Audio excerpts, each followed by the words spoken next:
I wanted to take some time this time around to speak about that ever-popular idea, the crossover. Now, I'm not against crossovers. In fact, the occasional crossover in an established universe is a very good thing. And crossovers are even quite easy to pull off in a sci-fi fantasy realm where you can use either advanced technology or magic to pull off meetings that would normally not occur. But when is crossover a bad thing? Well, there are examples of a crossover becoming a bad thing, but it's usually because nobody wants to look back.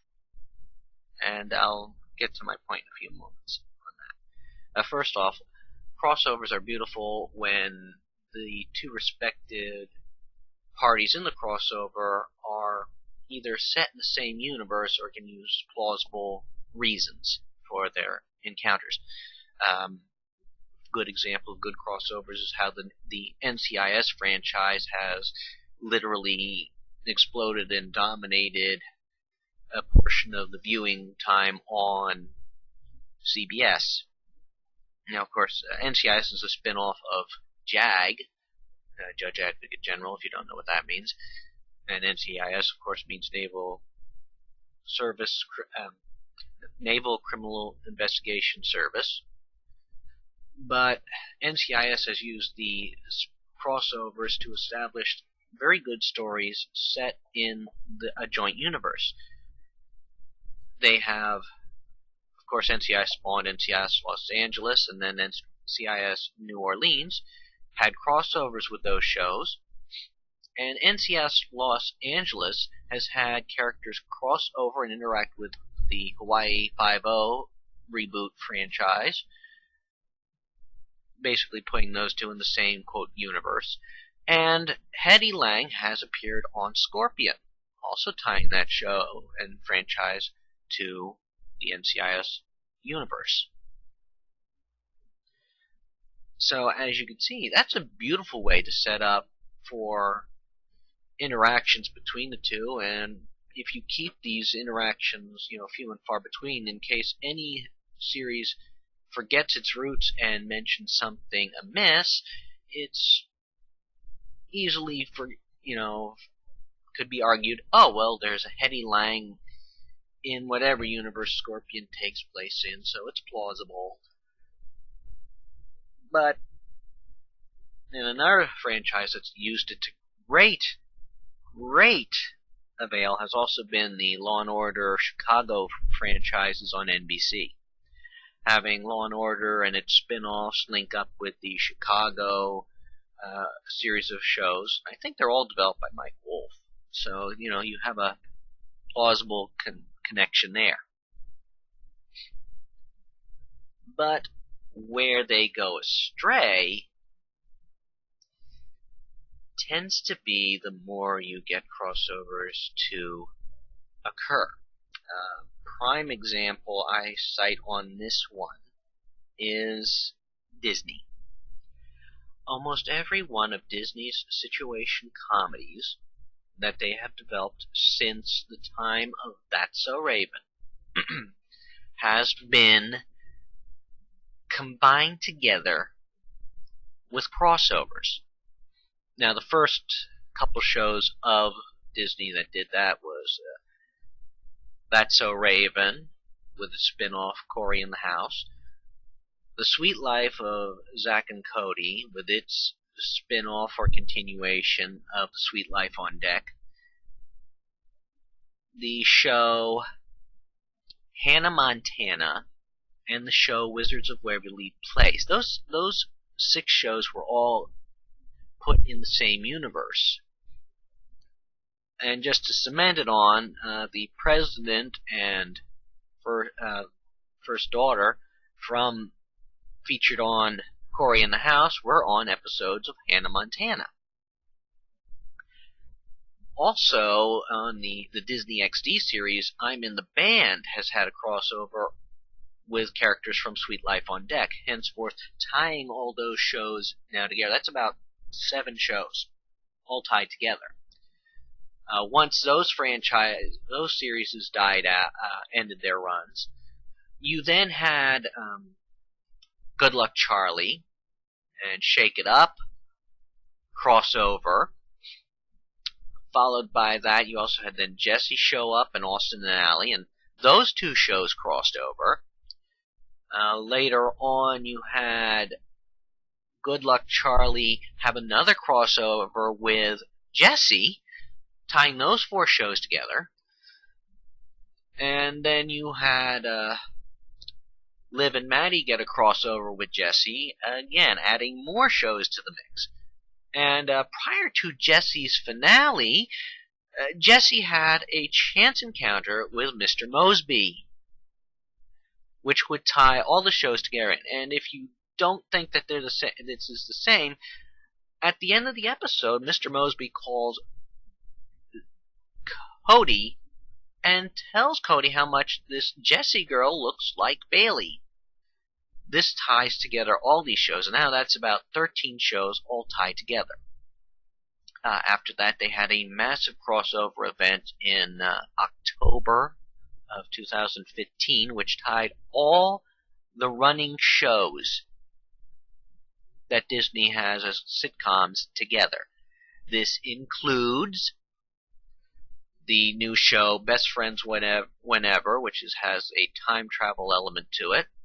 Casey Undercover, which has a spy element to it.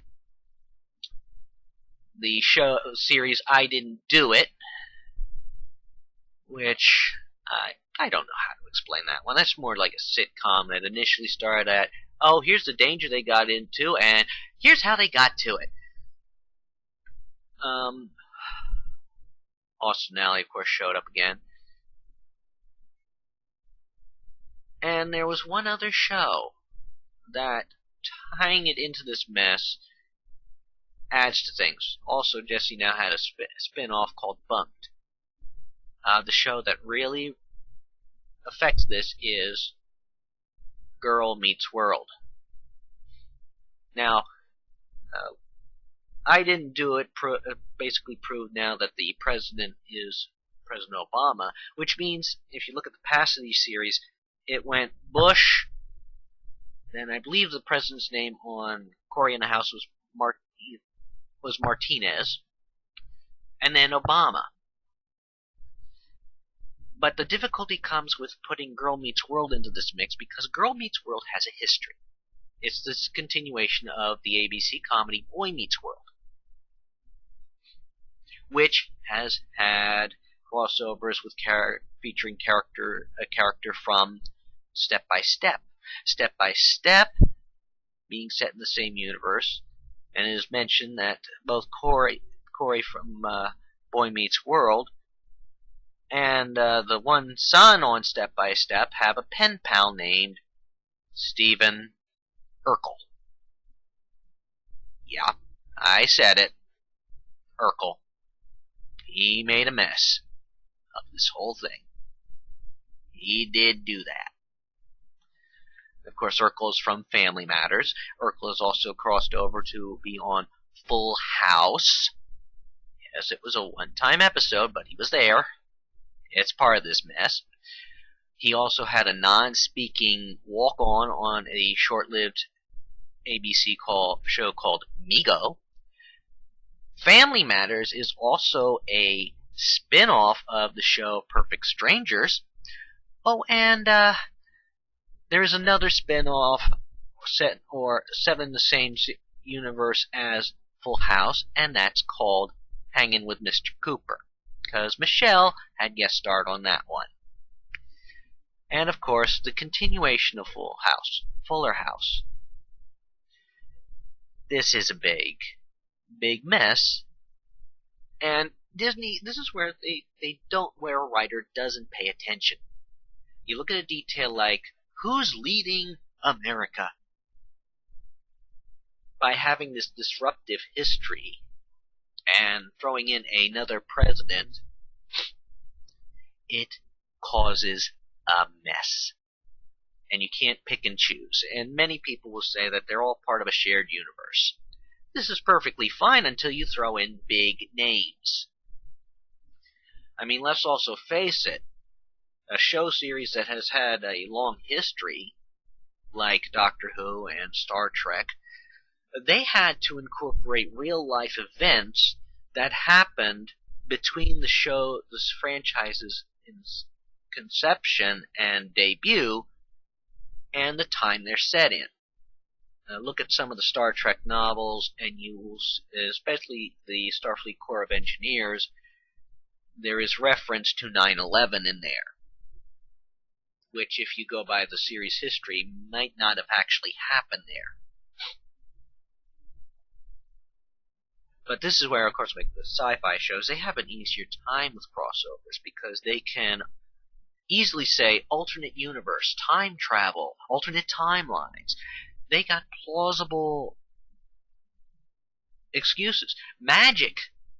Any show that has magic or has a mythical element can use the supernatural angle to say, oh my gosh, how did we meet up? And again, that's also in part where the fanfic writers can have a lot of fun. You come up with a plausible reason, you can cross over anything. I once saw a Red Dwarf Rocky Horror Picture Show crossover. Well, Rocky Horror is just absurd enough to have anything happen. And Red Dwarf is the sci-fi comedy drama brainchild from the United Kingdom. I love that show. I should get back to watching it. But sometimes it's creating a plausible reason for a crossover can be challenging. I once read a Harry Potter Artemis Fowl crossover, which, in its own ways, it's hard to see its plausibility. I mean, it was nicely done. Artemis takes a liking to one of his teachers, not wanting to see a bad fate befall that teacher being Snape. So, he wants to, save, life where he can. So, that had some plausibility to it. Of course, Artemis is referencing the books, having that they've been written, and movies having them been produced, but how would they be produced from the facts that are still playing out? I mean, let's face it, if they were, characters could just look, okay, apparently, according to this, my Dark Lord, Snape is going to betray us. Maybe we should get rid of him now. Yes, we shall do that. This will avoid any problems. That kind of thing. So, there's sometimes a plausible reason, and sometimes a questionable reason. But if the crossover is good, and it tends to be the only one, we can ignore it. We can say alternate universe, alternate timeline. Somehow this got out. But let's try not to have crossovers happen just for the sake of crossovers. And one last thing I want to add. John Munch. Sort of like you could think of the character as a patron saint of the crossover. John Munch, played by Richard Belzer, has crossed over on many different shows. Of course, the main ones being the Homicide, Life in the Street, Law and Order franchise, which ties all these shows together. But he has appeared on other shows. In fact, if you want to date his earliest appearance, show-wise, in an episode set in 1990, Detective John Munch, or a lower rank at that time, I don't know, is questioning 3 perps because they are the only ones upon a scene which involves a Federal Bureau of Investigation officer lying almost in maybe a catatonic state, or like he's been drugged near naked on the floor. This FBI agent, Fox Mulder. This was an episode of The X-Files. The Three Perps, The Lone Gunman. Now, if you want to take that to its lengths, this is saying that John Munch has met Agent Mulder, met the Lone Gunman, who died prior to the series finale, the quote, series finale of X-Files, and the franchise has continued with at least one movie filmed after the finale, and a 6-episode event that just happened this past year. It's actually just a few months ago. It was nicely done, in my opinion. But those events would apparently also take place in the Law and Order universe, unless we establish that maybe it was an alternate timeline and a John Munch occurs there. But then you have to argue the individuality. I mean, a character as unique as Steve Urkel, you can't fathom there being more than one. And so it should be the same for John Munch. So, in conclusion, what I'm going to say is that when it's crossover, if you're talking science fiction set in the future, science fiction set in an alternate timeline, science fiction involving time travel, you can get away with crossovers. Magic, you can get away with crossovers. You have an easy explanation there. When you're dealing with more contemporary titles, another example I will cite, NCIS, Lemony Snicket. You really need to be inventive to make that one plausible, and somebody's actually tried it. I think it's sort of fizzled out. Yeah. But, as I say, crossovers, they're brilliant plot bunny and all sorts. Oh, heck, we could even have a little fun little story where you could actually finally find out the answer to the question. If the red shirts from Star Trek and who die minutes upon touching down on a planet, and the stormtroopers from Star Wars who can't hit the broadside of a barn get into a firefight, who's gonna win? I mean, seriously. The red shirts aren't gonna get shot. Not with the stormtroopers' aims, unless they've improved them since Disney took over. Oh god, that's scary, isn't it? Oh well. If you like find this information informative, feel like counterpointing on it, please listen all I have. Subscribe, I'll hopefully get more out there, and remember, I'm just giving advice. It's your choice if you want to follow it or ignore it. I'm just going off years of experience. Ta-ta for now.